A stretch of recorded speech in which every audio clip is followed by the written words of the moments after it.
गुरु रूप साध संगत जी, वाहिगुरु जी का खालसा वाहिगुरु जी की फतेह। प्रोग्राम गुरमत विचार विच आप जी का स्वागत है। साध संगत जी, जिस तरह आप जी जानते हो कि इस प्रोग्राम विच असीं वख-वख गुरमत के विद्वानां नूं बुला के आप जी दे रूबरू करते हाँ अते उन्हां पासों गुरमत के अलग-अलग पहलुआं ते विचारां करते हाँ। अज साडे इस प्रोग्राम विच पहुँचे हुए हैं professor Sarabjit Singh ji Gobindpuri, New York America तो ਅਤੇ ਇਹਨਾਂ ਨਾਲ ਪਾਉਂਦੇ ਹਾਂ ਅਸੀਂ ਗੁਰਮਤ ਵਿਚਾਰਾਂ ਦੀ ਸਾਂਝ। ਸਨ 2009 ਵਿੱਚ ਜਦੋਂ ਪਹਿਲੀ ਵਾਰ ਸਾਹਿਬ ਸ੍ਰੀ ਗੁਰੂ ਨਾਨਕ ਦੇਵ ਜੀ ਮਹਾਰਾਜ ਦਾ ਪ੍ਰਕਾਸ਼ ਗੁਰਪੁਰਬ ਵਾਈਟ ਹਾਊਸ ਅਮਰੀਕਾ ਵਿੱਚ ਮਨਾਇਆ ਗਿਆ ਸੀ ਤਾਂ ਉਸ ਵੇਲੇ ਅੰਗਰੇਜ਼ੀ ਵਿੱਚ ਅਰਦਾਸ ਕਰਨ ਲਈ ਵੀ ਪ੍ਰੋਫੈਸਰ ਸਾਹਿਬ ਨੂੰ ਬੁਲਾਇਆ ਗਿਆ ਸੀ। ਇਸ ਦੇ ਇਲਾਵਾ UN ਵਿੱਚ ਜਦੋਂ ਸਰਬ ਧਰਮ ਸੰਮੇਲਨ ਹੋਇਆ ਸੀ ਤਾਂ ਉਸ ਸੰਮੇਲਨ ਵਿੱਚ ਵੀ ਆਪ ਜੀ गुरमत के नुमाइंदे वजों शामिल हुए सन। प्रोफैसर साहब, आप जी का प्रोग्राम गुरमत विचार विच स्वागत है। वाहिगुरु जी का खालसा वाहिगुरु जी की फतेह। ते अज दी जो साडी विचार चर्चा है वो साहिब श्री गुरु तेग बहादुर साहिब जी दे शहीदी नाल संबंधित रहेगी। ते सब तो पहला असीं साहिब श्री गुरु तेग बहादुर साहिब जी दे बचपन ते पाउंदे हां एक झात कि उन्हां दा बचपन है जो उस तो संगतां नूं जानू करवाओ जी। श्री गुरु तेग बहादुर साहब जी महाराज सच्चे पातशाह का जन्म सन 1621 विच श्री अमृतसर साहिब विखे महाराज श्री गुरु हरगोबिंद साहिब सच्चे पातशाह के गृह विखे होया जी। श्री गुरु तेग बहादुर साहब जी महाराज का बचपन का नाम त्यागमल रखा गया जी। इतिहासकार आखते हैं कि जिस वेले महाराज गुरु हरगोबिंद साहिब जी नूं बच्चे दे जन्म की खबर मिली उस वेले सतगुरु गुरु हरगोबिंद साहिब जी श्री हरिमंदर साहिब विखे कीर्तन सरवण कर रहे सन। बड़े प्रसन्न होए ते उस वेले ही आख्या वड्डा पुरख होवेगा। श्री गुरु तेग बहादुर साहिब जी महाराज बचपन तो ही बड़ियां अनोखियां धार्मिक बिरतियां वाले सन। सियाणे आखदे ने जिवें बचपन तो ही किसी व्यक्ति के जीवन की सूरत नज़र आउण लग पैंदी है। श्री गुरु तेग बहादुर साहिब जी महाराज के बारे में ये गल होर भी ज़्यादा प्रतख है। बचपन तो सुभाव इहो जिहा जिहड़ा हर वेले सेवा भाव नाल ਜਾਂ ਪਰਉਪਕਾਰ ਨਾਲ ਭਰਿਆ ਹੋਇਆ ਹੈ। ਆਖਦੇ ਨੇ ਉਸ ਦਿਨ ਬਾਬਾ ਗੁਰਦਿੱਤਾ ਜੀ ਹੋਰਾਂ ਦੀ ਸ਼ਾਦੀ ਸੀ, ਵਿਆਹ ਸੀ ਜੀ। ਜਦੋਂ ਮਾਤਾ ਜੀ ਮਾਤਾ ਨਾਨਕੀ ਜੀ ਹੋਰਾਂ ਨੇ ਬਾਲ ਤਿਆਗਮਲ ਨੂੰ ਤਿਆਰ ਕਰ ਦਿੱਤਾ ਬਰਾਤ ਜਾਣ ਲਈ। ਜ਼ਰਾ ਇਸ ਨਜ਼ਾਰੇ ਨੂੰ ਅੱਖਾਂ ਸਾਹਮਣੇ ਲਿਆਓ। ਬਰਾਤ ਤਿਆਰ ਹੋ ਰਹੀ ਹੈ, ਵਾਜਾ ਵੱਜ ਰਿਹਾ, ਸਾਰੇ ਜਣੇ ਤਿਆਰ ਹੋ ਕੇ ਖੁਸ਼ ਨੇ। निक्के जाए बाल त्यागमल नूं भी माता ने तैयार करके घरों तोर दिता है बई तू बरात में शामिल हो, असीं भी तैयार हो लईए। पर माता दी हैरानी दी हद कोई ना रही जदों कुछ मिनटां बाद वेख्या कि बाल त्यागमल दे शरीर ते वो कीमती कपड़े नहीं। बड़े हैरान होए, पुछया पुत्र तेरे कपड़े कित्थे ने, तैनूं ते हुणे तैयार करके भेजिया। जवाब मिलिया माता जी मेरा बचपन का साथी जिहदे नाल मैं रोज़ खेडदा, जदों मैं सोहणे कपड़े पा के बाहर निकलिया ना मैनूं उसने पुछया अज कित्थे चलिया। मैं दस्सिया मैं सोहणे कपड़े इसलिए पाए ने क्योंकि मैं अज अपने भरा दे विआह दी बरात ते चलिया। ते उस बच्चे ने आख्या जे किते मेरे कोल भी सोहणे कपड़े हुंदे ना मैं भी बरात ते जांदा। बाल त्यागमल जी आखन लगे माता जी मैं मन विच सोचिया इस गरीब नूं कपड़े किसने देने ने, मेरा प्यारा मित्र बरात विच जाणों वांझा रह जाएगा, इसलिए मैं अपने कपड़े ला के उसनूं दे आया। मैनूं पता है तुसीं मैनूं होर कपड़े पा दिओगे। एक प्रोफैसर साहब होर भी पहलू जी, कोमलता इन्नी जी, अंदर तरस भावना प्यार इन्ना मानवता लई जी। दूसरे पासे असीं एक होर भी चीज़ उन्हां दे बचपन चों ही देखदे हां जी, तलवार दे धनी होना वो भी बचपन दे विच ही ਉਹਨਾਂ ਨੇ ਤਲਵਾਰ ਦੇ ਧਨੀ ਹੋਣ ਦਾ ਗੁਣ ਸਿੱਖ ਕੇ ਤਿਆਗਮਲ ਤੋਂ ਤੇਗ ਬਹਾਦਰ ਵੀ ਸਤਿਗੁਰੂ ਜੀ ਬਣੇ, ਉਸ ਤੇ ਵੀ ਥੋੜੀ ਝਾਤ। ਜੀ, ਇਹ ਕਰਤਾਰਪੁਰ ਦੇ ਜੰਗ ਦੀ ਗੱਲ ਹੈ, ਚੇਤੇ ਰੱਖੀਏ। ਕਰਤਾਰਪੁਰ ਦਾ ਜੰਗ ਮਹਾਰਾਜ ਗੁਰੂ ਹਰਗੋਬਿੰਦ ਸਾਹਿਬ ਜੀ ਦੇ ਜੀਵਨ ਦਾ ਆਖਰੀ ਜੰਗ ਹੈ, ਜਿਸ ਵਿੱਚ ਲਾਹੌਰ ਦੇ ਨਵਾਬ ਕੁਤਬਦੀਨ, ਪੈਂਦੇ ਖਾਨ ਅਤੇ ਉਸ ਦੇ ਸਾਥੀਆਂ ਕਮਰ ਬੇਗ ਵਗੈਰਾ ਨੇ ਸਤਿਗੁਰੂ ਮਹਾਰਾਜ ਗੁਰੂ ਹਰਗੋਬਿੰਦ ਸਾਹਿਬ ਉੱਤੇ ਹਮਲਾ ਕੀਤਾ। ਸਤਿਗੁਰੂ ਗੁਰੂ ਹਰਗੋਬਿੰਦ ਸਾਹਿਬ ਮਹਾਰਾਜ ਸੱਚੇ ਪਾਤਸ਼ਾਹ ਉੱਤੇ ਹਮਲਾ ਹੋਇਆ, ਬਹੁਤ ਵੱਡੀ ਫੌਜ ਸਤਿਗੁਰੂ ਤੇ ਚੜ੍ਹ ਕੇ ਆਈ। ਉਸ ਵੇਲੇ ਬਾਲ ਤਿਆਗਮਲ ਹੋਰਾਂ ਦੀ ਉਮਰ ਕੁੱਲ 13 ਸਾਲ ਹੈ। ਇਹ ਪਿਤਾ ਸਤਿਗੁਰੂ ਵੀਰ ਬਹਾਦਰ ਸਤਿਗੁਰੂ ਦੀ ਸਿੱਖਿਆ ਦਾ ਫਲ ਹੈ ਕਿ ਉਸ ਵੇਲੇ 13 ਸਾਲਾਂ ਦੀ ਚੜ੍ਹਦੀ ਜਵਾਨੀ ਦੀ ਉਮਰ ਵਾਲੇ ਤਿਆਗਮਲ ਜੀ ਤਲਵਾਰ ਫੜ ਕੇ ਮੈਦਾਨ ਜੰਗ ਵਿੱਚ ਆਉਂਦੇ ਨੇ ਔਰ ਦੁਸ਼ਮਣਾਂ ਦੇ ਆਹੂ ਲਾ ਦਿੰਦੇ ਨੇ। ਉਸ ਘਟਨਾ ਤੋਂ ਖੁਸ਼ ਹੋ ਕੇ ਕਿ ਤਿਆਗਮਲ ਬੜੀ ਹਿੰਮਤ ਨਾਲ ਲੜ ਰਹੇ ਨੇ, ਗੁਰੂ ਹਰਗੋਬਿੰਦ ਸਾਹਿਬ ਮਹਾਰਾਜ ਨੇ ਖੁਸ਼ ਹੋ ਕੇ ਆਖਿਆ, ਤੁਸੀਂ ਤਿਆਗਮਲ ਨਹੀਂ, ਤੁਸੀਂ ਤੇ ਤੇਗ ਬਹਾਦਰ ਹੋ। ਜਿਸ ਦਿਨ ਤੋਂ ਸਤਿਗੁਰੂ ਦਾ ਨਾਮ ਸ੍ਰੀ ਗੁਰੂ ਤੇਗ ਬਹਾਦਰ ਸਾਹਿਬ ਜੀ ਉਦੋਂ ਪ੍ਰਸਿੱਧ ਹੋਇਆ। ਪ੍ਰੋਫੈਸਰ ਸਾਹਿਬ, ਇੱਕ ਚੀਜ਼ ਹੋਰ ਵੀ ਇਸ ਦੇ ਨਾਲ, ਜਦੋਂ ਸਤਿਗੁਰੂ ਜੀ ਅਸਾਮ ਜਾਂਦੇ ਹੈ ਜੀ, 2 ਰਾਜਿਆਂ ਨੂੰ ਸਮਝਾਉਂਦੇ ਹੈ ਕਿ ਜਿੰਦਾਂ ਬਹੁ ਮੁੱਲੀਆਂ ਹੈ ਜੀ, ਤੇ ਇਹ ਜਿੰਦਾਂ ਬਾਰ-ਬਾਰ ਨਹੀਂ ਮਿਲਦੀਆਂ, ਇਹ ਲਹੂ ਇਸ ਤਰ੍ਹਾਂ ਨਹੀਂ ਡੁੱਲਣਾ ਚਾਹੀਦਾ, ਔਰ ਸੁਲ੍ਹਾ ਕਰਾ ਦਿੰਦੇ ਆ 2 ਰਾਜਿਆਂ 'ਚ ਜੀ। ਸਤਿਗੁਰੂ ਜੀ ਬਿਲਕੁਲ ਵੀ ਖੂਨ ਖਰਾਬਾ ਜਾਂ ਲੜਾਈ ਨਹੀਂ ਚਾਹੁੰਦੇ ਜੀ। ਦੂਸਰੇ ਪਾਸੇ ਫਿਰ ਉਹ ਕਿਹੜੇ ਕਾਰਨ ਕਿ ਸਤਿਗੁਰੂ ਜੀ ਖੁਦ ਆਪਣਾ ਸੀਸ ਦੇਣ ਲਈ ਤਿਆਰ ਹੋ ਜਾਂਦੇ ਆ, ਕਿਉਂਕਿ ਔਰੰਗਜ਼ੇਬ ਨੇ ਜੋ ਕੁਛ ਕਸ਼ਮੀਰੀ ਪੰਡਤਾਂ ਦੇ ਨਾਲ ਕੀਤਾ ਉਹੀ ਉਹਦੇ ਪਿੱਛੇ ਇੱਕ ਕੌਜ਼, ਔਰ ਉਹ ਕਸ਼ਮੀਰੀ ਪੰਡਤਾਂ ਦੇ ਨਾਲ ਜੋ ਕੁਛ ਔਰੰਗਜ਼ੇਬ ਨੇ ਕੀਤਾ, ਪਹਿਲਾਂ ਤੇ ਉਸ ਦੀ ਜੋ ਵਿਥਿਆ ਹੈ ਉਹ ਆਪ ਜੀ ਦਰਸ਼ਕਾਂ ਦੇ ਨਾਲ ਸਾਂਝੀ ਕਰੋ ਜੀ। ਜੀ, ਦਰਅਸਲ ਇਤਿਹਾਸ ਦਾ ਇੱਕ ਕਾਲਾ ਪੰਨਾ ਹੈ। ਜਦੋਂ ਤਲਵਾਰ ਦੇ ਜ਼ੋਰ ਨਾਲ ਲੋਕਾਂ ਨੂੰ ਧਰਮ ਬਦਲਣ ਲਈ ਮਜਬੂਰ ਕੀਤਾ ਗਿਆ, ਦਰਅਸਲ ਇਸ ਗੱਲ ਦੇ ਪਿੱਛੇ ਵੀ ਰਾਜ ਕਰਨ ਵਾਲੇ ਲੋਕਾਂ ਦੀ ਹਉ ਭਾਵਨਾ, ਹਉਮੈ ਕੰਮ ਕਰਦੀ ਨਜ਼ਰ ਆਉਂਦੀ ਹੈ। ਮਨ ਵਿੱਚ ਖਿਆਲ ਇਹ ਸੀ ਬਈ ਜੋ ਕੁਝ ਮੈਂ ਆ, ਜਿਵੇਂ ਮੈਂ ਜਿਉਂ ਰਿਹਾ, ਮੈਂ ਜੇ ਸਾਰਿਆਂ ਦਾ ਬਾਦਸ਼ਾਹ, ਤੇ ਚਾਹੀਦਾ ਇਹ ਆ ਵੀ ਮੇਰੇ ਅਧੀਨ ਸਾਰੇ ਦੇ ਸਾਰੇ ਮੇਰੇ ਵਾਲਾ ਧਰਮ ਧਾਰਨ ਕਰਨ।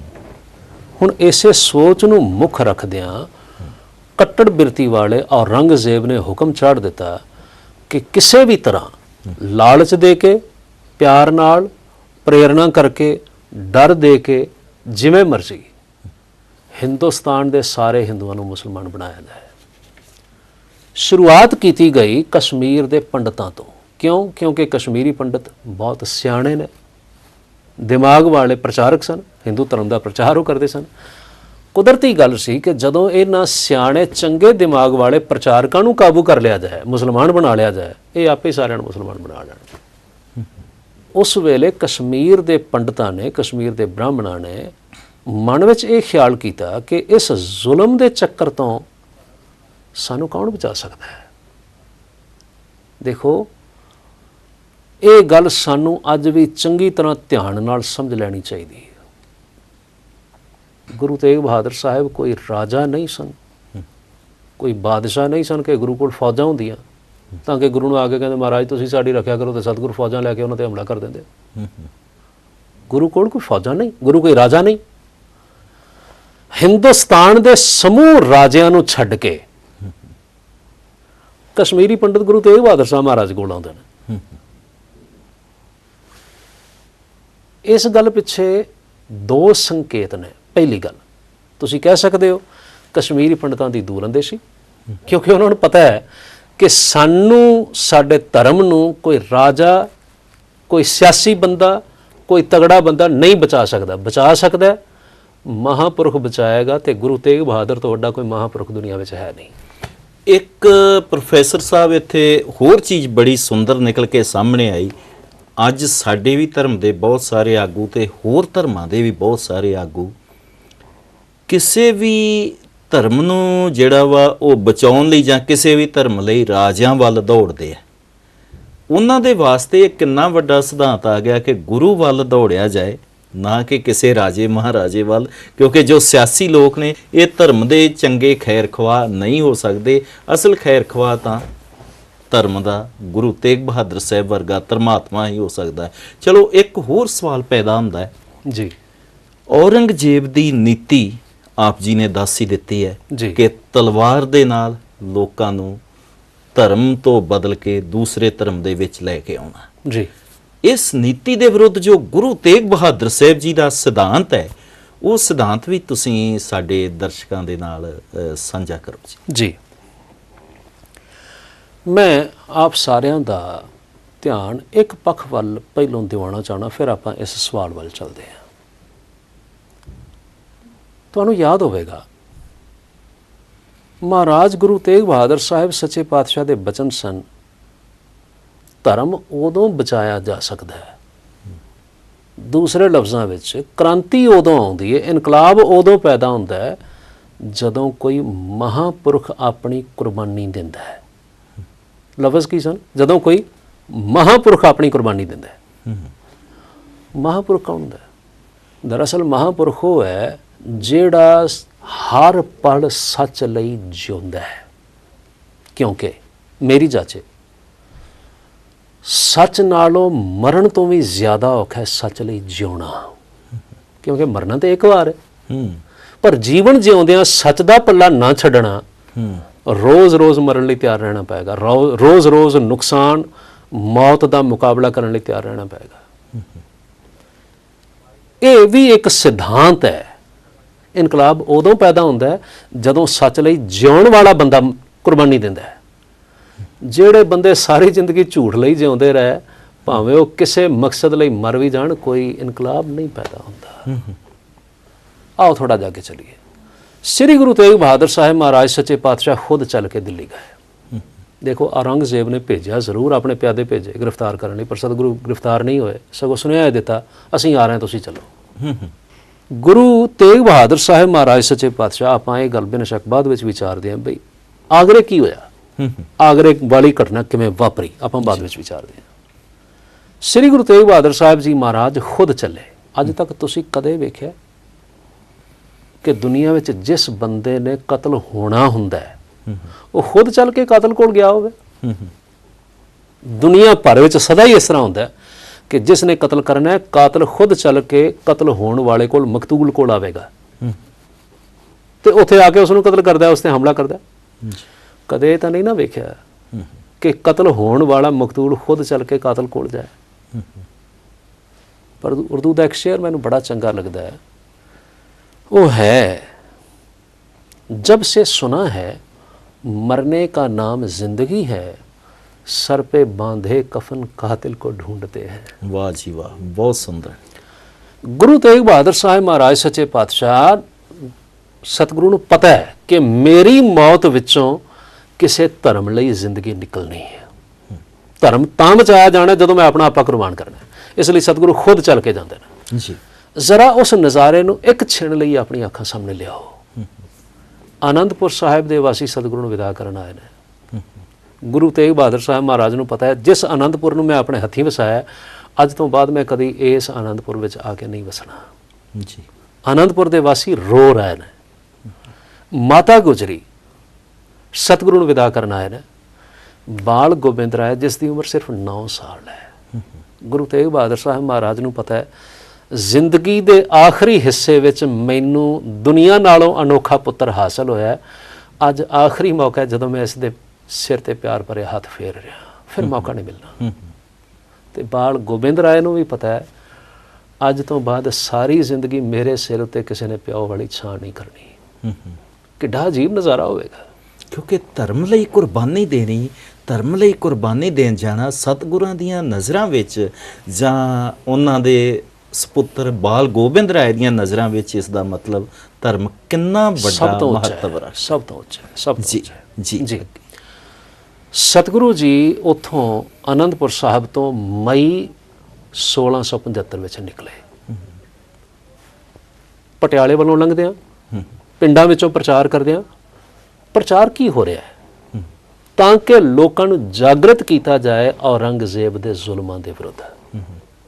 ਸਤਿਗੁਰੂ ਪ੍ਰਚਾਰ ਕਰਦਿਆਂ ਸਿੱਧੇ ਦਿੱਲੀ ਪਹੁੰਚਣ ਦੀ ਬਜਾਏ ਵੱਡਾ ਚੱਕਰ ਲਾ ਕੇ ਆਗਰੇ ਤੱਕ ਪਹੁੰਚਦੇ ਨੇ ਜੀ। ਹੁਣ ਆਗਰੇ ਤੱਕ ਪਹੁੰਚਦੇ ਨੇ, ਉਦੋਂ ਤੱਕ ਹਕੂਮਤ ਨੂੰ ਇਹ ਫਿਕਰ ਹੋ ਜਾਂਦਾ ਹੈ ਕਿ ਸਤਿਗੁਰੂ ਮਹਾਰਾਜ ਗੁਰੂ ਤੇਗ ਬਹਾਦਰ ਸਾਹਿਬ ਸਾਡੇ ਵਿਰੁੱਧ ਇੱਕ ਵੱਡੀ ਸਾਜ਼ਿਸ਼ ਕਰਦੇ ਹਨ, ਲੋਕਾਂ ਨੂੰ ਸਾਡੇ ਵਿਰੁੱਧ ਖੜਾ ਕਰ ਰਹੇ ਨੇ। ਇਸ ਲਈ ਆਗਰੇ ਤੋਂ ਸਤਿਗੁਰੂ ਨੂੰ ਗ੍ਰਿਫਤਾਰ ਕੀਤਾ ਜੀ, ਦਿੱਲੀ ਲਿਆਂਦਾ ਗਿਆ। ਦੇਖੋ ਵਿਚਾਰ ਇਹ ਹੈ, ਔਰੰਗਜ਼ੇਬ ਦੇ ਜਿਹੜੇ ਵਿਚਾਰ ਸਤਿਗੁਰੂ ਤੱਕ ਪਹੁੰਚਾਏ ਗਏ ਉਹ ਇਹ ਸਨ ਬਈ ਮਹਾਰਾਜ ਤੁਸੀਂ ਕਾਹਨੂੰ ਸ਼ਹੀਦ ਹੁੰਦੇ ਹੋ, ਤੁਸੀਂ ਕਾਹਨੂੰ ਇਹਨਾਂ ਦੀ ਬਾਂਹ ਫੜਦੇ ਹੋ, ਤੁਸੀਂ ਕਿਉਂ ਇਹਨਾਂ ਦੀ ਮਦਦ ਕਰਦੇ ਹੋ? ਦੇਖੋ ਤੁਹਾਡਾ ਤਾਂ ਵਿਸ਼ਵਾਸ ਹੀ ਨਹੀਂ ਮਿਲਦਾ, ਤਿਲਕ ਤੁਸੀਂ ਨਹੀਂ ਲਾਉਂਦੇ, ਜੰਝੂ ਤੁਸੀਂ ਨਹੀਂ ਪਹਿਨਦੇ, ਤੁਹਾਡਾ ਵਿਸ਼ਵਾਸ ਹੀ ਨਹੀਂ ਮਿਲਦਾ, ਤੁਸੀਂ ਫਿਰ ਕਿਉਂ ਇਹਨਾਂ ਦੀ ਮਦਦ ਕਰਨ ਲਈ ਤਿਆਰ ਹੋ? ਜੇ ਤੁਸੀਂ ਇੱਕ ਕੰਮ ਕਰੋ, ਤੁਸੀਂ ਮੁਸਲਮਾਨ ਬਣ ਜਾਓ ਤਾਂ ਮੈਂ ਤੁਹਾਨੂੰ ਦੁਨੀਆ ਦਾ ਸਭ ਤੋਂ ਵੱਡਾ ਪੀਰ ਮੰਨ ਲਵਾਂਗਾ ਤੇ ਤੁਹਾਡੇ ਚਰਨਾਂ ਵਿੱਚ ਸਿਰ ਝੁਕਾਵਾਂਗਾ। ਕਦੇ ਇਸ ਗੱਲ ਨੂੰ ਗਹਿਰਾਈ ਨਾਲ ਸਮਝੀਏ। ਸੱਚ ਹੈ ਕਿ ਔਰੰਗਜ਼ੇਬ ਉਸ ਵੇਲੇ ਸੁਪਰ ਪਾਵਰ ਸੀ ਤੇ ਜਿਸ ਸਤਿਗੁਰੂ ਦੇ ਸਾਹਮਣੇ, ਜਿਸ ਪੀਰ ਦੇ ਸਾਹਮਣੇ ਔਰੰਗਜ਼ੇਬ ਵਰਗਾ ਬੰਦਾ ਝੁਕੇਗਾ ਕਿ ਸਾਰੀ ਦੁਨੀਆ ਉਸ ਦੀ ਗੁਲਾਮ ਨਹੀਂ ਹੋ ਜਾਏਗੀ। ਪਰ ਬੜੇ ਹਾਰ ਜਾਈਏ, ਅੱਜ ਅਸੀਂ ਨਿੱਕੀਆਂ ਨਿੱਕੀਆਂ ਡੇਰੇਦਾਰੀਆਂ, ਨਿੱਕੀਆਂ ਨਿੱਕੀਆਂ ਜਥੇਦਾਰੀਆਂ ਦੇ ਮਗਰ ਮਰਦੇ ਫਿਰਦੇ ਹਾਂ, ਪਰ ਸਤਿਗੁਰੂ ਪਾਤਸ਼ਾਹ ਸਾਰੀ ਦੁਨੀਆ ਦੇ ਸਤਿਕਾਰ ਨੂੰ ਠੋਕਰ ਮਾਰ ਕੇ ਇੱਕ ਸਿਧਾਂਤ ਨੂੰ ਨਾਲ ਲੈ ਕੇ ਤੁਰਦੇ ਨੇ, ਮੈਂ ਗਰੀਬ ਦੀ ਰੱਖਿਆ ਕਰਨੀ, ਮੈਂ ਕਿਸੇ ਦੇ ਧਰਮ ਨੂੰ ਬਚਾਉਣਾ। ਬਾਹਾਂ ਜਿਨ੍ਹਾਂ ਦੀ ਪਕੜੀਏ ਸਿਰ ਦੀਜੈ, ਬਾਂਹ ਨਾ ਛੋੜੀਏ। ਵਾਹ ਵਾਹ। ਇਹ ਗੁਰੂ ਤੇਗ ਬਹਾਦਰ ਸਾਹਿਬ ਜੀ ਦੇ ਜੋ ਸਿਧਾਂਤ ਹੈ, ਇਸੇ ਹੀ ਸਿਧਾਂਤ ਲਈ ਸਤਿਗੁਰਾਂ ਨੇ ਕੁਰਬਾਨੀ ਕੀਤੀ ਜੀ ਜੀ। ਦਰਅਸਲ ਥੋੜਾ ਜਿਹਾ ਨਾ ਆਓ ਉਸ ਸਿਧਾਂਤ ਨੂੰ ਹੋਰ ਗਹਿਰਾਈ ਨਾਲ ਸਮਝ ਲਈਏ। ਆਪਾਂ ਹੁਣ ਤੱਕ ਵਿਚਾਰ ਚੁੱਕੇ ਹਾਂ ਕਿ ਸਤਿਗੁਰੂ ਦੇ ਵਿਚਾਰ, ਸਤਿਗੁਰੂ ਦਾ ਆਚਾਰ, ਸਤਿਗੁਰੂ ਦਾ ਜੀਵਨ ਹਿੰਦੂ ਧਰਮ ਦੇ ਵਿਸ਼ਵਾਸਾਂ ਨਾਲ ਨਹੀਂ ਰਲਦਾ। ਔਰੰਗਜ਼ੇਬ ਵੀ ਇਹ ਗੱਲ ਆਖਦਾ, ਫਿਰ ਸਤਿਗੁਰੂ ਕਿਉਂ ਉਹਨਾਂ ਦੀ ਸਹਾਇਤਾ ਕਰਦੇ ਨੇ? ਇਸ ਗੱਲ ਨੂੰ ਆਪਾਂ ਵਿਚਾਰਨਾ। ਸ਼ਾਇਦ ਆਪ ਜੀ ਨੂੰ ਪਤਾ ਹੋਵੇ, ਸੰਨ 1919 ਵਿੱਚ ਦੁਨੀਆ ਭਰ ਦੇ ਸਿਆਣੇ ਬੰਦਿਆਂ ਨੇ ਇੱਕ ਸੰਸਥਾ ਬਣਾਈ ਜਿਸ ਦਾ ਨਾਮ ਰੱਖਿਆ ਯੂਨਾਈਟਿਡ ਨੇਸ਼ਨਸ ਲੀਗ। ਕਿਉਂਕਿ 1914 ਤੋਂ 1918 ਤੱਕ ਜਦੋਂ ਸੰਸਾਰ ਜੰਗ ਹੋਇਆ, ਪਹਿਲਾ ਸੰਸਾਰ ਜੰਗ, ਉਸ ਵੇਲੇ ਸਾਰੇ ਜਣੇ ਵੇਖ ਰਹੇ ਸਨ ਬਈ ਤਕੜੇ ਦੇਸ਼ ਕਮਜ਼ੋਰ ਦੇਸ਼ਾਂ ਉੱਤੇ ਹਮਲਾ ਕਰ ਦਿੰਦੇ ਨੇ, ਲੱਖਾਂ ਲੋਕ ਮਰਦੇ ਨੇ, ਬਹੁਤੇ ਜ਼ੁਲਮ ਦਾ ਸ਼ਿਕਾਰ ਇਸਤਰੀਆਂ ਜਾਂ ਬੱਚੇ ਹੁੰਦੇ ਨੇ। ਹੁਣ ਇਸ ਜ਼ੁਲਮ ਨੂੰ ਕਿਸੇ ਤਰ੍ਹਾਂ ਰੋਕਿਆ ਜਾਏ, ਸੰਸਾਰ ਭਰ ਦੇ ਸਿਆਣੇ ਲੋਕਾਂ ਨੇ ਇੱਕ ਸੰਸਥਾ ਬਣਾਈ ਯੂਨਾਈਟਿਡ ਨੇਸ਼ਨਸ ਲੀਗ, ਤਾਂ ਕਿ ਜਿਸ ਵੇਲੇ ਕੋਈ ਤਗੜਾ ਬੰਦਾ ਕਿਸੇ ਕਮਜ਼ੋਰ ਦੇਸ਼ ਉੱਤੇ ਹਮਲਾ ਕਰਨਾ ਚਾਹੇ ਅਸੀਂ ਉਹਨੂੰ ਰੋਕ ਸਕੀਏ ਜੀ। ਪਰ ਮੈਨੂੰ ਇਹ ਗੱਲ ਆਖ ਦੇਣ ਵਿੱਚ ਕੋਈ ਹਰਜ ਨਹੀਂ ਪ੍ਰਤੀਤ ਹੁੰਦਾ। ਇਹ ਸੰਸਥਾ ਆਪਣੇ ਮਕਸਦ ਵਿੱਚ ਨਾਕਾਮਯਾਬ ਹੋ ਗਈ, ਫੇਲ ਹੋ ਗਈ, ਕਿਉਂਕਿ ਸੰਨ 1942 ਵਿੱਚ ਫਿਰ ਸੰਸਾਰ ਜੰਗ ਸ਼ੁਰੂ ਹੋ ਗਿਆ, ਦੂਸਰਾ ਸੈਕੰਡ ਵਰਲਡ ਵਾਰ ਸ਼ੁਰੂ ਹੋ ਗਈ। 1944 ਤੋਂ ਬਾਅਦ 1945 ਵਿੱਚ ਇਸ ਸੰਸਥਾ ਨੂੰ ਦੁਬਾਰਾ ਬਣਾਇਆ ਗਿਆ ਤੇ ਹੁਣ ਨਾਮ ਰੱਖਿਆ United Nations Organisation. United Nations Organisation ਦਾ ਸਿਰਫ ਇੱਕੋ ਕੰਮ ਹੈ ਕਿ ਇਸ ਨੇ ਹਿਊਮਨ ਰਾਈਟਸ ਨੂੰ, ਮਨੁੱਖੀ ਅਧਿਕਾਰਾਂ ਨੂੰ ਬਚਾਉਣਾ ਹੈ। ਤੇ ਗੁਰੂ ਤੇਗ ਬਹਾਦਰ ਸਾਹਿਬ ਜੀ ਨੇ ਮਨੁੱਖੀ ਅਧਿਕਾਰਾਂ ਨੂੰ ਬਚਾਉਣ ਲਈ ਇੰਨੀ ਵੱਡੀ ਕੁਰਬਾਨੀ ਕੀਤੀ, ਔਰ ਉਹਨਾਂ ਦੇ ਨਾਲ ਗਏ ਗੁਰਸਿੱਖਾਂ ਦੀ ਵੀ ਕੁਰਬਾਨੀ ਹੈ ਜਿਹੜੀ ਉਹ ਪੂਰੇ ਦੁਨੀਆ ਦੇ ਇਤਿਹਾਸਾਂ ਵਿੱਚੋਂ ਸਭ ਤੋਂ ਯੂਨੀਕ ਹੈ। ਭਾਈ ਮਤੀ ਦਾਸ ਜੀ, ਭਾਈ ਸਤੀ ਦਾਸ ਜੀ, ਭਾਈ ਦਿਆਲਾ ਜੀ, ਕਿਉਂਕਿ ਸਮਾਂ ਇਜਾਜ਼ਤ ਨਹੀਂ ਦੇ ਰਿਹਾ, ਇਸ ਕਰਕੇ ਸਾਨੂੰ ਸੰਖੇਪ ਵਿੱਚ ਗੁਰੂ ਸਾਹਿਬਾਨ ਦੀ ਸ਼ਹਾਦਤ ਅਤੇ ਉਹਨਾਂ ਦੇ ਪਿਆਰੇ ਗੁਰਸਿੱਖਾਂ ਦੀ ਸ਼ਹਾਦਤ ਦਾ ਜਿਹੜਾ ਦ੍ਰਿਸ਼ ਹੈ ਜੀ, ਉਸ ਵੇਲੇ ਦਾ ਜੋ ਸਾਕਾ ਵਾਪਰਿਆ, ਉਹ ਸਾਕਾ ਸੰਗਤਾਂ ਦੇ ਨਾਲ ਆਪ ਜੀ ਸਾਂਝਾ ਕਰੋ ਜੀ। ਆਪਾਂ ਇਹ ਗੱਲ ਵਿਚਾਰ ਰਹੇ ਸਾਂ, ਭਾਵੇਂ ਲੋਕ, ਸਿਆਣੇ ਲੋਕ ਯਤਨ ਕਰਦੇ ਨੇ ਚੰਗਿਆਈ ਕਰਨ ਦਾ, ਪਰ ਉਸ ਸੰਸਥਾ ਦਾ ਇੱਕ ਵੀ ਅਹੁਦੇਦਾਰ ਅੱਜ ਤੱਕ ਧਰਮ ਲਈ ਜਾਂ ਦੂਸਰਿਆਂ ਨੂੰ ਬਚਾਉਣ ਲਈ ਸ਼ਹੀਦ ਨਹੀਂ ਹੋਇਆ। ਸਾਨੂੰ ਮਾਣ ਹੋਣਾ ਚਾਹੀਦਾ ਹੈ ਕਿ ਸ੍ਰੀ ਗੁਰੂ ਤੇਗ ਬਹਾਦਰ ਸਾਹਿਬ ਜੀ ਮਹਾਰਾਜ ਸੱਚੇ ਪਾਤਸ਼ਾਹ ਨੇ 338 ਸਾਲ ਪਹਿਲਾਂ ਮਨੁੱਖੀ ਅਧਿਕਾਰਾਂ ਨੂੰ ਬਚਾਉਣ ਲਈ ਆਪਣੀ ਕੁਰਬਾਨੀ ਦਿੱਤੀ ਜੀ। ਗੁਰੂ ਨੂੰ ਆਪਣੇ ਮਿਸ਼ਨ ਤੋਂ ਡਿੱਗਿਆ ਜਾਏ, ਗੁਰੂ ਨੂੰ ਆਪਣੇ ਇਰਾਦੇ ਤੋਂ ਡਿੱਗਿਆ ਜਾਏ, ਇਸ ਲਈ ਗੁਰੂ ਦੀਆਂ ਅੱਖਾਂ ਦੇ ਸਾਹਮਣੇ ਗੁਰੂ ਦੇ ਸਾਥੀਆਂ ਨੂੰ ਕਤਲ ਕੀਤਾ ਜਾਏ। ਇਹ ਪਲਾਨ ਸੀ ਜੀ ਉਹਨਾਂ ਲੋਕਾਂ ਦਾ, ਤਾਂ ਕਿ ਗੁਰੂ ਨੂੰ ਕਿਸੇ ਤਰ੍ਹਾਂ ਡਰਾਇਆ ਜਾ ਸਕੇ। ਜ਼ਰਾ ਸੋਚੋ, ਪ੍ਰਾਣ ਪਿਆਰੇ ਸਿੱਖਾਂ ਨੂੰ ਜਿਸ ਵੇਲੇ ਅੱਖੀਂ ਸ਼ਹੀਦ ਹੁੰਦਾ ਵੇਖ ਰਹੇ ਹੋਣਗੇ, ਉਸ ਵੇਲੇ ਮਨ ਤੇ ਕੀ ਗੁਜ਼ਰਦੀ ਹੋਵੇਗੀ। ਭਾਈ ਮਤੀ ਦਾਸ ਸਾਹਿਬ ਨੂੰ ਸਤਿਗੁਰੂ ਦੇ ਸਾਹਮਣੇ ਫੱਟਿਆਂ ਵਿੱਚ ਬੰਨ੍ਹ ਕੇ ਆਰੇ ਨਾਲ ਚੀਰ ਦਿੱਤਾ ਗਿਆ। ਇੱਕ ਕਵੀ ਬੜੀ ਸੋਹਣੀ ਗੱਲ ਲਿਖਦਾ ਹੈ, ਉਹ ਕਹਿੰਦਾ ਹੈ, ਇੱਕ ਨੁਕਰੇ ਪਿਆ ਜਲਾਦ ਆਖੇ ਮਤੀ ਦਾਸ ਹੁਣ ਹੋਰ ਨਾ ਗੱਲ ਹੋਵੇ। ਜਲਦੀ ਦੱਸ ਜੋ ਆਖਰੀ ਇੱਛਾ ਹੈ, ਹਾਜ਼ਰ ਇਸੇ ਥਾਂ ਇਸੇ ਹੀ ਪਲ ਹੋਵੇ। ਸੁਣ ਕੇ ਭਾਈ ਮਤੀ ਦਾਸ ਕਿਹਾ, ਮੇਰੀ ਆਖਰੀ ਮੁਸ਼ਕਲ ਇਹ ਹੱਲ ਹੋਵੇ। ਮੇਰੇ ਸੀਸ ਉੱਤੇ ਜਦੋਂ ਚੱਲੇ ਆਰਾ, ਮੇਰਾ ਮੂੰਹ ਗੁਰੂ ਪਿੰਜਰੇ ਵੱਲ ਹੋਵੇ। ਗੁਰੂ ਪਿੰਜਰੇ ਵੱਲ ਹੋਵੇ ਜੀ। ਭਾਈ ਸਾਹਿਬ ਭਾਈ ਮਤੀ ਦਾਸ ਜੀ ਹੋਰਾਂ ਨੂੰ ਆਰੇ ਨਾਲ ਚੀਰ ਕੇ 2 ਫਾੜ ਕਰਕੇ ਸ਼ਹੀਦ ਕੀਤਾ ਗਿਆ। ਭਾਈ ਦਿਆਲਾ ਜੀ ਨੂੰ ਸਤਿਗੁਰੂ ਦੀਆਂ ਅੱਖਾਂ ਦੇ ਸਾਹਮਣੇ ਉਬਲਦੇ ਪਾਣੀ ਵਿੱਚ ਉਬਾਲ ਕੇ ਸ਼ਹੀਦ ਕੀਤਾ ਗਿਆ। ਤੇ ਭਾਈ ਸਾਹਿਬ ਭਾਈ ਸਤੀ ਦਾਸ ਜੀ ਹੋਰਾਂ ਨੂੰ ਜਿਉਂਦਿਆਂ ਰੂਹ ਬਣ ਕੇ ਅੱਗ ਲਾ ਕੇ ਸਾੜਿਆ ਗਿਆ, ਸ਼ਹੀਦ ਕੀਤਾ ਗਿਆ। ਪਰ ਇਸ ਦੇ ਬਾਵਜੂਦ ਨਾ ਸਿੱਖ ਡੋਲੇ ਨਾ ਗੁਰੂ ਡੋਲੇ। ਸ੍ਰੀ ਗੁਰੂ ਤੇਗ ਬਹਾਦਰ ਸਾਹਿਬ ਜੀ ਮਹਾਰਾਜ ਨੂੰ ਇਹਨਾਂ ਤਿੰਨਾਂ ਨੂੰ ਸ਼ਹੀਦ ਕਰਨ ਤੋਂ ਬਾਅਦ ਦਿੱਲੀ ਦੇ ਚਾਂਦਨੀ ਚੌਂਕ ਵਿੱਚ ਭਰੇ ਬਾਜ਼ਾਰ ਵਿੱਚ ਲੋਕਾਂ ਦੀਆਂ ਅੱਖਾਂ ਦੇ ਸਾਹਮਣੇ ਸ਼ਹੀਦ ਕਰ ਦਿੱਤਾ ਗਿਆ। ਉਹ ਦਿਹਾੜਾ ਹੈ ਦੁਨੀਆ ਭਰ ਵਿੱਚ ਆਪਣੀ ਮਿਸਾਲ ਆਪ। ਜਿਹੜੀ ਗੱਲ ਆਖੀ ਜਾਂਦੀ ਹੈ ਨਾ, ਕੀਨੋ ਬੜੋ ਕਲੂ ਮਹਿ ਸਾਕਾ, ਜੀ ਸੱਚਮੁੱਚ ਗੁਰੂ ਦੀ ਸ਼ਹਾਦਤ ਮੈਚਲੈਸ, ਜੀ ਗੁਰੂ ਦੀ ਸ਼ਹਾਦਤ ਵਰਗੀ ਹੋਰ ਕੋਈ ਘਟਨਾ ਜਗਤ ਵਿੱਚ ਹੋਈ ਹੋਵੇ ਨਹੀਂ, ਜਦੋਂ ਕਿਸੇ ਬਿਗਾਨੇ ਦੇ ਧਰਮ ਨੂੰ ਬਚਾਉਣ ਦੇ ਲਈ ਸਤਿਗੁਰੂ ਪਾਤਸ਼ਾਹ ਮਹਾਰਾਜ ਨੇ ਸ਼ਹਾਦਤ ਦਿੱਤੀ ਹੋਵੇ। ਸਾਧ ਸੰਗਤ ਜੀ, ਇਹ ਸਨ ਸਾਡੀਆਂ ਸਾਹਿਬ ਸ੍ਰੀ ਗੁਰੂ ਤੇਗ ਬਹਾਦਰ ਸਾਹਿਬ ਜੀ ਦੇ ਸ਼ਹੀਦੀ ਦਿਵਸ ਨੂੰ ਸਮਰਪਿਤ ਵਿਚਾਰਾਂ। ਤੇ ਗਿਆਨੀ ਜੀ, ਹੁਣ ਸਾਡੇ ਕੋਲ ਇੱਕ ਸਵਾਲ ਜਿਹੜਾ ਸਾਡੇ ਦਰਸ਼ਕਾਂ ਨੇ ਪੁੱਛਿਆ ਹੈ ਜੀ। ਰਮਨਦੀਪ ਸਿੰਘ ਜੀ ਦਿੱਲੀ ਤੋਂ ਪੁੱਛਦੇ ਹੈ, ਗੁਰਦੁਆਰਾ ਰਕਾਬਗੰਜ ਸਾਹਿਬ ਦਾ ਇਤਿਹਾਸ ਕੀ ਹੈ? ਉਹ ਗੁਰਦੁਆਰਾ ਰਕਾਬਗੰਜ ਸਾਹਿਬ ਵਿਖੇ ਮਹਾਰਾਜ ਗੁਰੂ ਤੇਗ ਬਹਾਦਰ ਸਾਹਿਬ ਸੱਚੇ ਪਾਤਸ਼ਾਹ ਦੇ ਪਾਵਨ ਸਰੀਰ ਨੂੰ ਭਾਈ ਲੱਖੀ ਸ਼ਾਹ ਵਣਜਾਰੇ ਨੇ ਆਪਣੇ ਘਰ ਵਿੱਚ ਅਗਨ ਪੇਂਟ ਕਰ ਦਿੱਤਾ। ਘਰ ਨੂੰ ਵੀ ਅੱਗ ਲਾ ਦਿੱਤੀ, ਤਾਂ ਕਿ ਕਿਉਂਕਿ ਉਸ ਵੇਲੇ ਡਰ ਸੀ ਬਈ ਹਕੂਮਤ ਕਿਤੇ ਆ ਕੇ ਵਿਚਕਾਰੋਂ ਹੀ ਵਿਘਨ ਨਾ ਪਾਵੇ, ਆਪਣੇ ਘਰ ਨੂੰ ਵੀ ਅੱਗ ਲਾ ਦਿੱਤੀ। ਜਿੱਥੇ ਸਤਿਗੁਰੂ ਪਾਤਸ਼ਾਹ ਮਹਾਰਾਜ ਦੇ ਸਰੀਰ ਦਾ ਅੰਤਿਮ ਸੰਸਕਾਰ ਕੀਤਾ ਗਿਆ, ਅਗਨ ਭੇਟ ਕੀਤਾ ਗਿਆ, ਉਸ ਸਥਾਨ ਤੇ ਗੁਰਦੁਆਰਾ ਰਕਾਬਗੰਜ ਸਾਹਿਬ ਉਸਾਰਿਆ ਗਿਆ। ਸਾਧ ਸੰਗਤ ਜੀ, ਜੇਕਰ ਆਪ ਜੀ ਕੋਲ ਵੀ ਕੋਈ ਗੁਰਮਤ ਸੰਬੰਧੀ ਪ੍ਰਸ਼ਨ ਹਨ ਜਿਨ੍ਹਾਂ ਦੇ ਜਵਾਬ ਆਪ ਜੀ ਇਸ ਪ੍ਰੋਗਰਾਮ ਦੁਆਰਾ ਗੁਰਮਤ ਦੇ ਵਿਦਵਾਨਾਂ ਪਾਸੋਂ ਪ੍ਰਾਪਤ ਕਰਨਾ ਚਾਹੁੰਦੇ ਹੋ, ਤਾਂ ਆਪਣੇ ਮੋਬਾਈਲ ਦੇ ਮੈਸੇਜ ਬਾਕਸ ਵਿੱਚ ਜਾ ਕੇ ਸਭ ਤੋਂ ਪਹਿਲਾਂ ਲਿਖੋ GB, ਫਿਰ ਉਸ ਤੋਂ ਬਾਅਦ ਆਪਣਾ ਸਵਾਲ ਅਤੇ ਨਾਮ ਲਿਖ ਕੇ ਸਾਨੂੰ ਭੇਜ ਦੇਵੋ 5424 254 ਤੇ। ਆਪ ਜੀ ਵੱਲੋਂ ਭੇਜੇ ਗਏ ਸਵਾਲਾਂ ਦੇ ਜਵਾਬ ਅਸੀਂ ਅਗਲੇ ਪ੍ਰੋਗਰਾਮਾਂ ਵਿੱਚ ਗੁਰਮਤ ਦੇ ਵਿਦਵਾਨਾਂ ਪਾਸੋਂ ਦਿਵਾਉਣ ਦਾ ਯਤਨ ਕਰਾਂਗੇ। ਪ੍ਰੋਫੈਸਰ ਸਾਹਿਬ, ਆਪ ਸਾਡੇ ਪ੍ਰੋਗਰਾਮ ਵਿੱਚ ਪਹੁੰਚ ਕੇ ਸੰਗਤਾਂ ਨੂੰ ਸਾਹਿਬ ਸ੍ਰੀ ਗੁਰੂ ਤੇਗ ਬਹਾਦਰ ਸਾਹਿਬ ਜੀ ਦੀ ਸ਼ਹਾਦਤ ਅਤੇ ਉਹਨਾਂ ਦੇ ਜੀਵਨ ਔਰ ਇਨਸਾਨੀਅਤ ਪ੍ਰਤੀ ਉਹਨਾਂ ਦੇ ਸਿਧਾਂਤਾਂ ਤੋਂ ਜਾਣੂ ਕਰਵਾਇਆ। ਇਸ ਲਈ ਆਪ ਜੀ ਦਾ ਤਹਿ ਦਿਲੋਂ ਧੰਨਵਾਦ। ਅਸੀਂ ਆਸ ਕਰਾਂਗੇ ਕਿ ਇਸੇ ਤਰ੍ਹਾਂ ਫਿਰ ਵੀ ਜਦੋਂ ਅਸੀਂ ਆਪ ਜੀ ਨੂੰ ਬੁਲਾਈਏ ਇਸ ਪ੍ਰੋਗਰਾਮ ਵਿੱਚ ਪਹੁੰਚ ਕੇ ਇਸੇ ਤਰ੍ਹਾਂ ਹੀ ਸੰਗਤਾਂ ਦੀ ਸੇਵਾ ਆਪ ਜੀ ਕਰਦੇ ਰਹੋਗੇ। ਵਾਹਿਗੁਰੂ ਜੀ ਕਾ ਖਾਲਸਾ, ਵਾਹਿਗੁਰੂ ਜੀ ਕੀ ਫਤਿਹ।